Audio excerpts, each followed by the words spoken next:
that you can use this simple auto form routine within Access to create a really quick form from any table that's being displayed. But it's really quick. It's really basic. You might want more control over the way the form appears on the screen or what data is actually included in the form.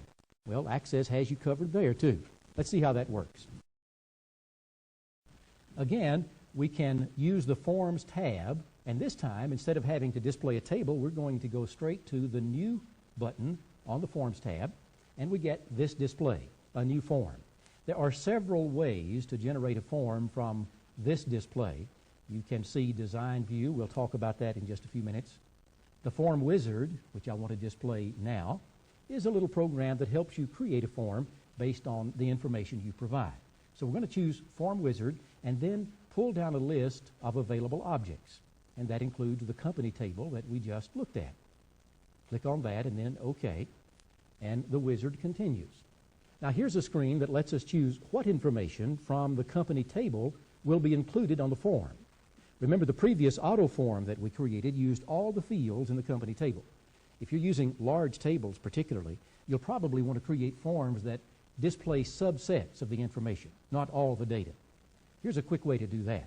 By clicking on this double right arrow, all of the fields from this available fields list are copied into the selected fields. And then we can choose to delete those that we do not want. For example, we may want to use a form to simply display the company name and address information.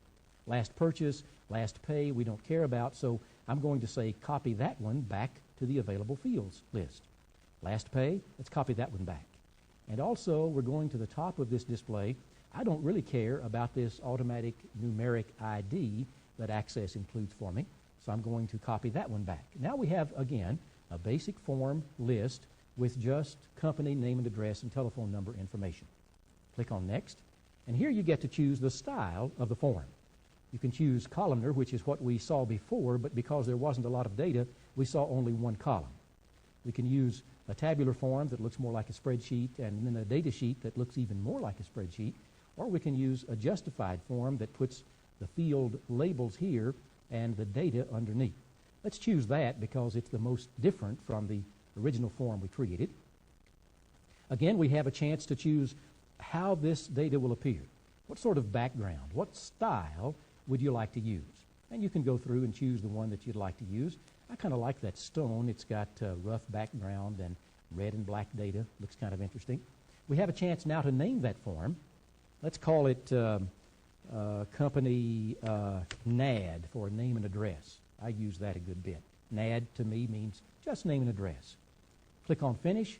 The wizard does its work, and there is the basic form.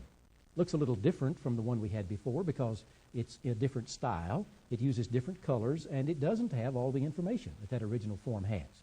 And we can use this form as the others. Go to the second record, and go to the third record. Go to the last record, which is the third record in this case. And of course, we can close that form as we do the others by clicking there. And now both of the forms appear in our basic structure, the basic company form and the company NAD. Now, I want to show you one other thing. If we go into, say, the basic company form by selecting it and choosing Design, I'm just going to introduce this concept. We're looking at a very different view of the form. I'm going to click the Maximize button here and make this form larger so it takes up most of our screen.